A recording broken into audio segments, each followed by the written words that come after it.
start to finish. Rick Mears learned turn 1 isn't 3 cars wide as he pushed into Scott Pruitt. PPG Cup leader Bobby Rahal learned not to get off course. This excursion left Bobby without a point toward the championship. Rookie Brian Till learned not to tangle with veterans like Mario Andretti. While Mario learned the fastest route between 2 points is not necessarily in a straight line, but skill kept him going. His son, Michael Andretti, taught everyone else a lesson in winning, leading flag to flag, as Michael learned his Ford can power a victory. Today, the Indy cars face the historic Milwaukee Mile. It can also teach drivers a thing or two. The Andrettis learned a hard lesson in 1989, nearly crashing on a pit stop. While leading that same race, Emerson Fittipaldi discovered that lifting his hand, even for a split second, can take you out of the lead and end the day with a damaged car and a bruised ego. 2 years ago here, Al Unser Jr. was hit from behind, but he learned to keep going as he righted the car and continued the chase. While Michael Andretti found out that leading doesn't matter at all if there isn't enough fuel to finish the race.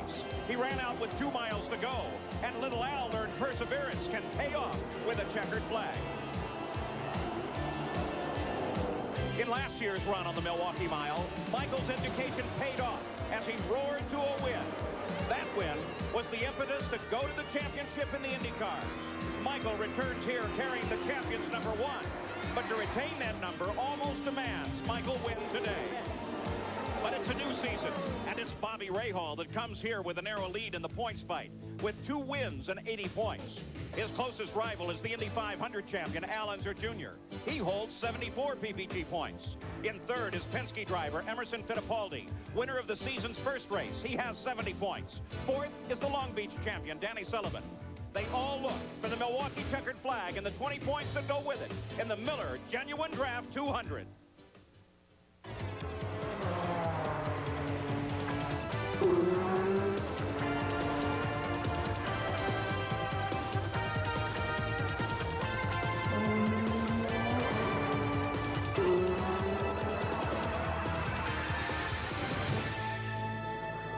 We're at Wisconsin's State Fair Park as the Indy cars are ready to renew the season-long battle for the championship. Hello and welcome. I'm Paul Page. At the race that almost wasn't. A year ago, this facility was in danger of closing, and then Carl Haas and his management team stepped in. They've refurbished the track and guaranteed the future of this race course. Now, they've lost the traditional date for this year immediately after the Indy 500. But the traditions of the Milwaukee Mile continue. Remember, some of the greatest racing drivers ever have run here. Names like Louis Meyer, Wilbur Shaw, Ted Horn, Eddie Sachs, even Jimmy Clark have run here. And the great champions of the Indy cars are here today. Bobby Rahal has the pole. He's never had the pole here. He's also never won this race. But there's another man for which a win here today is almost a must-do situation. That's Michael Andretti. For an update on that story, here's Jack Arute. Well, Paul, remember one thing about Michael Andretti. He carries the number 1 plate, and last year he won this race and went on to score 7 additional victories and unseat Bobby Rahal in the chase for the championship. Michael, how important is the victory today? It's going to be very big. You know, I think if we're going to do what we did last year, we have to win here and win a few more to catch Bobby because he's running really well. Your qualifying effort was not up to what you would have liked. What does that mean in the early going? Well, hopefully if the car is right, it won't mean anything. But, you know, we'll have to wait and see. The car fell a little bit better in the warm-up than it did qualifying, so we're hoping for better things. The win at Portland, how important was it to get that monkey off your back? Oh, it was very big. You know, I think it was big for the team, big for Ford. And, you know, it was nice to finally break the ice and hopefully get this ball rolling. Paul, he's one man that wants to make sure that Bobby Rahal doesn't make a cakewalk of this 1992 championship. There were other surprises this week, and for more on that, here's my colleague, Gary Gerald. Jack, no question, maybe as big a surprise as Michael Andretti starting back in the 3rd row are the 2 men who start right in front of him in the 2nd row. Scott Goodyear, of course, we're familiar with that great story at Indianapolis. Charged from 33rd to that dramatic 2nd place finish by just 43 thousandths of a second. This qualifying effort today is the best of his career. And right alongside of him, driving the car number 22, Scott Brayton. And never before, oh, well, I should say one time in his 12-year career, has he qualified better than he qualified here today. He starts 4th.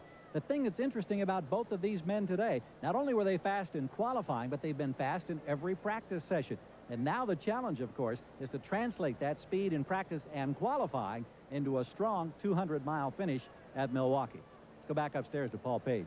And both of the Scots are due for a victory any time now. It's a giant crowd here today under beautiful blue skies. Now, Danny Sullivan explains why experience is so important on a fast 1-mile oval in this week's Tips from the Cockpit.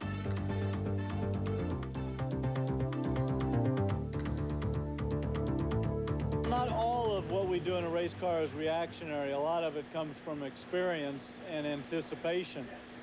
For example, you take a place like here in Milwaukee where you're running a mile and you're closing on a couple of cars and they're maybe battling with each other and you're following and watching a little bit what they're doing. You're going to anticipate that they're going to make a move like this and you're going to have something to go. Unfortunately, sometimes when you get then close to them, they'll do something that you're not expecting, and then it becomes reactionary. Then you maybe have to jump out or move over here. And that comes from experience and being in a lot of situations beforehand. Unfortunately, not all of them are exactly the same, but that's what causes a reaction as opposed to just anticipating what's coming. The unfortunate part about a reactionary situation is that you can go the wrong way. You can think that the guy's going to go left and he goes right, or right and left, or that he's going to accelerate and he backs off, anything. And then you react to that, and maybe you go the opposite way. Somebody's there, you get out in the gray, something happens, then anything can happen. But I think that the mind has to be anticipating things so that when something does happen, that the reaction is going in the right direction. Everything on a 1-mile oval happens so incredibly fast. When I first came here, I was asking the guys, well, where do you really, where's the most common place to pass around here? And Gordon Johncock said to me, we'll pass you everywhere from 2 feet inside the grass up to the wall. And really, that's the type of thing you're going to see here. So you always, always have to pay attention here, no matter you're a leader or the last in line. Race on a 1-mile oval is a whirlwind. In Milwaukee, they don't need much of an excuse to party. In this case, the excuse is summer. The 25th annual Summerfest going on in Milwaukee all this week, and the Milwaukee 200 is part of it. Out at the Miller Genuine Draft 200 at Milwaukee to watch drivers like the great Emerson Fittipaldi and a great championship fight. Sam Posey has an overview of this year's championship situation. Each year, the championship develops like the plot of a play. Last year, Bobby Rahal took an early season lead, which he saw eroded race by race by Michael Andretti, who went on to win the championship. This year, the scenario is eerily similar. Rahal ahead again, and again, Michael Andretti catching up. But there may be significant differences. For example, Emerson Fittipaldi, just 9 points out of first place, may very well be a factor. And Bobby Rahal himself, who was on the defensive last year, is this year supremely aggressive, determined that what happened last year will not happen again. The Milwaukee Mile, built in 1905, is one of the traditional bull rings that men like Bobby Unser absolutely love. Well, Paul, they call the mile tracks bull rings. I love them as a racer and a spectator. They make a lap every 22 seconds, which means a driver is almost constantly in traffic. The track surface is old and rough in some places, and while it could be smoother, many of the drivers think the rough pavement gives this place character. Now add to that the very flat turns and short straightaways, and you have a track that forces the chassis to be perfectly tuned. If it's not, or the driver's not 100% all the way, you don't stand a chance to win here. It's tough, but believe me, it's great racing. So that's the challenge, the Milwaukee Mile. The drivers are preparing to climb into the cockpits now. There's Eddie Cheever as he's ready. Let's take a look at the lineup in the starting field.